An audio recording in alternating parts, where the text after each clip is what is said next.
Hi guys, so today we're back with yet another video. So what I was wanting to do is I wanted to do like a little Q&A. I managed to basically have this app from ages ago where there's like a list of questions on there that people ask me. I never got around to answering them, but I was always just like, you know what, it would be really fun to do like a waffly video where obviously I basically get to talk about myself, because I feel like, you know, when you're in conversations with people, you realize that there's these kind of stories, the kind of tips you end up like learning and saying, you could be saying it to other people. So I was just like, you know what, let's actually do this. So yeah, we're gonna get into doing a little Q&A with me. So the first thing someone asked me was to give 2 truths and a lie about myself. So technically, this is me asking you guys the question. I love that. But yeah, every time it comes to 2 truths and a lie, I always struggle to think of phrases, because you know when you're put on the spot, it's just a bit like you don't know what to say. But I feel like I have been able to come up with some. So if you guys listen to me like waffle, if you are in conversations with me, you'll definitely get this. I feel like you might get it or you might not get it. It depends, because you know when it's like you talk to different people, some things you say to some people and the other things you don't say. So I don't know if you will get it, but if you get it, then you know, well done you. But if you don't get it, then maybe it's probably because either I've not said it or you just don't remember. But anyway, so my first one is that I've ridden a skateboard before. I don't even know if that's the right phrase, ridden a skateboard, but I've ridden a skateboard before. Then the second one is I've never fallen while ice skating. And then my third one is I can do a cartwheel. So I'll say it again just in case. So the first one is I've ridden a skateboard at least once. My second phrase is that I've never fallen while ice skating. And then my third phrase is I can do a cartwheel. So yeah, you guys have to guess which is the lie. I think you will get it. Like, again, like I said, if you listen to me waffle, or if I've told you this, you'll get it. If I haven't told you this, then yeah, don't worry about it. You can guess if you want. But yeah, and yeah, so that's my first one answered for you guys. Okay, I can't wait to answer this question because I feel like I have such a controversial opinion when it comes to this question, but it's just going to get me going in circles. Yeah, this is going to be fun. So my second question was, how did I find my year abroad experience? So obviously this question, everyone's all been asking me this, because if you guys didn't know, I did a year abroad last year where I went to Spain. I studied at Universidad de Salamanca. I went to University of Salamanca and I studied there for a year. It has definitely been an experience, I will say that. So, you know, I think for me, it's like, alhamdulillah, I'm grateful for my experience, because obviously, like, I've met amazing people. You know, you do things that you never thought you would do. So I think definitely I've experienced new things that if I was in London, I never would have done. And then, yeah, I think it was just nice, like the culture, obviously the people, trying new food. Like for me, it's like, I think you guys know me. Like, if you guys know me, you'll know that I'm a spontaneous person. Like, whenever someone like says a random plan, whenever someone asks me to try, so I'll always just be like, yeah, okay, let's do it. I wouldn't think of anything else. I would just say yes straight away. First thing first, baby girl. So I feel like, yeah, definitely the experience has been good. I feel like, you know, when people say that they loved the experience so much that they were crying when they were coming home, and if you know, when people genuinely were attached to the experience, I feel like I wasn't really attached. Like, I liked the experience, but you know when it's like you experience it and I was just a bit like, okay, yeah, home time, back to London life again. I feel like I was pretty much in that phase. But obviously when I look through my camera roll, obviously you look at the memories and you're just like, oh my god, I can't believe I did that. You know, you miss those times.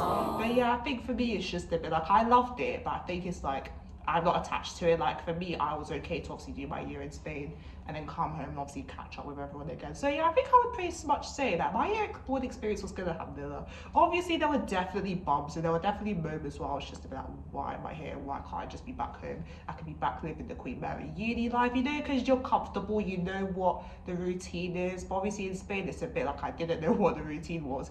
And obviously typical me, I was late in arriving because I had like lots of delays with my visa stuff. So obviously it meant that I arrived a week later than everyone else. I think obviously for me, like, I still was pretty much okay because I knew people who were there already. Like, I made friends on like the group chats I was in. So I was pretty much fine. And everyone was a bit like to me, I don't know how you managed to just go to uni the next day. Like, I was at home crying the whole week and stuff. And obviously I was just like, you know, because for me it's like, I don't like missing classes, even though I have missed some classes, but yeah, let's not mention that. And But anyway, for me, it was pretty much just like, I want to do the year abroad, I want to experience new stuff. Like, you know, when you kind of like hype it up in your mind, where you're just be like, okay, yeah, we're gonna do this, we're gonna do this, we're gonna meet like friends for life, and da da da. Like, obviously I did, but you know when it's like you kind of hype it up and you see videos where people are like, yeah, I met the love of my life, I did this, I did this. Like, you know, you hype it up in your mind, and then you get there and you're a bit like, okay, yeah, these didn't happen. But like, you know, it's like you had a good time still. So you know when it's like expectations versus reality. I think pretty much it is that. I feel like I've spent so long on this questions here. Let's just move on to the next. With this question again, you know, with me, when it comes to me with questions, I can either give you a straightforward answer, or you'll just have me going around in circles with my answer. This one, it will have me going around in circles with my answer. So this question I got asked is, who is my best friend? And I feel like for those people who have asked me this, and for those people I've talked to about this, you'll know, you will not get a straight answer. So for me, like, I don't think I really have a best friend, I can't lie. Like, I think when I was younger, I did have best friends, like obviously, you know, from Islamic school. I don't know if in primary or second, I don't know. Anyway, so like, I think in school, like, you know, when you're younger, I definitely did have best friends. Obviously, you know, in life it happens, you know, where it's like you have the person and after you drift over time, because, you know, life just happens really. So obviously I did have best friends when I was younger. I feel like now I'm in a space where it's like, I don't, you know, because for me, like, I see a best friend, it's like, it's just like one person you tell everything to, like, they know everything about you inside and out. I feel like no one's really like that for me. Like, I think it's on me as well, because, you know, when it's like you kind of give obviously everything of you. I know that sounds very deep, but you know what I mean, where it's just like you choose like whether you want to say everything to that person or not. For me, it's like I'll say everything, like I'll open up, like I'm a very open person, but I think it's also obviously I'm not going to spill every single thing to me, you know. So I think that's part of it is on me. But like for me, like I don't have that one person where it's like they know me inside and out, all that jazz. But I feel like when I've spoken to people about this, I always have said that like I'll have like friends I'm close to where it's like I will tell them that they basically know most of what's going on in my life. They always know the drama that I get, not that I get in drama, well, I don't know, yeah. Anyway, so they kind of just know all of that. And then there's friends where it's like, you know, I'm close to you, but obviously that I wouldn't go to them if anything happened to me. And then there's like friends where, so, you know, when it's just like, you'll see them, you say hi, you make small talk, that kind of thing. So, you know, it's just kind of like that for me. Like I have my friends that obviously like I'll tell them stuff. Like obviously if anything happens, I'll obviously like go to them. And then there's friends where it's a bit like I wouldn't really like go to you if anything happened, but obviously, you know, we get along, we're calm and everything. And for me, it's like I'll do another question on top of this as well. Like people do sometimes ask me who my enemy is, because obviously they're like, if you know me, or like you could probably tell, I don't know, I'm a very chill person. That I don't have like grudges or like hate towards anyone. Like, you know, you're just vibing, you're just kind of cruising through life, you meet people, or you know. So like, obviously I don't really have like issues with people. Like I'm just very chill, like I'm very friendly with everyone, to the point where people say, oh my god, you're so nice, do you have any enemies? Like that. Like I don't really have enemies. Like I don't have that person where it's just like, you know, you absolutely hate them, you never want to see them again, that kind of thing. I think for me, I don't really have that. Obviously you are going to bump into people where it's a bit like, yeah, they're not really my cup of tea, or like, you know that you wouldn't spend your time with them, or like, you know, when you meet them and you're a bit like, okay, yeah, they're not my people, but obviously, you know, you are going to like be friendly and stuff. Like for me, I don't really have enemies like that. It's just like, you know, you'll have people you get along with, and then there's other people where it's a bit like, you'll be nice, but you know, you just won't see them again after. So I feel like, yeah, we answered 2 questions in one, so you're welcome. Also, I didn't deep the fact that I am a bit of a fast talker. Yappa, yappa, yappa, yappa. Shut it, please. I don't know if you guys could tell, but I think my natural talking speed is quite fast. So if you can keep up with it, great. But like, I will try to slow it down a bit. But anyway, so my next question was if I'm a K-pop stan. And honestly, the way this, even K-pop has been a journey for me. So yeah, basically one day in secondary school, you know, you expect it to be just a normal day. You go in, and then all of a sudden my friends all just, oh my god, this guy's my bias, oh my god, he's gonna be my husband, oh my god, I'm his bias, oh my god, like they were doing all of that, and I'm there like, what on earth is going on? And obviously that's when, you know, you find out about K-pop, you find out it's taken over the world, you find out everyone's all fangirling over all the boy bands and all that, and I'm just there like, I don't really get it. Like for me, like I think because of the hype it got, I didn't really like, I wasn't a fan of it basically. I didn't understand the hype. I was just a bit like, okay, I don't know why everyone's hyping this up. It's just K-pop, it's just a genre, that kind of thing. And then obviously because my friends were all K-pop stars, they all refused to like let me hate K-pop. I just wanted to hate it in peace and not know anything about it. But they were like, no, you're gonna listen to this song, you're gonna listen to this song. Like they were giving me lists of recommendations. They were all making me listen to these songs. So obviously I was listening to them, and some songs I was like, okay, you know what, these aren't so bad. But then other ones I was a bit like, okay, and to be fair, they were good songs, but some of, you know, they're just not your cup of tea.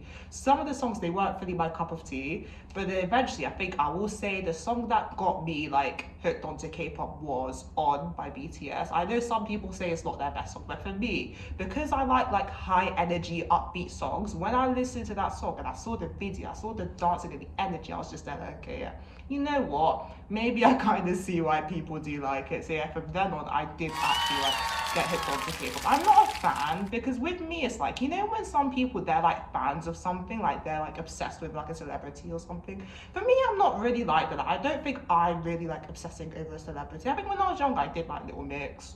I liked like all the, you know, the typical popular bands. I did like that, but obviously I'm not a fan of them. I'll just like their songs and that's it.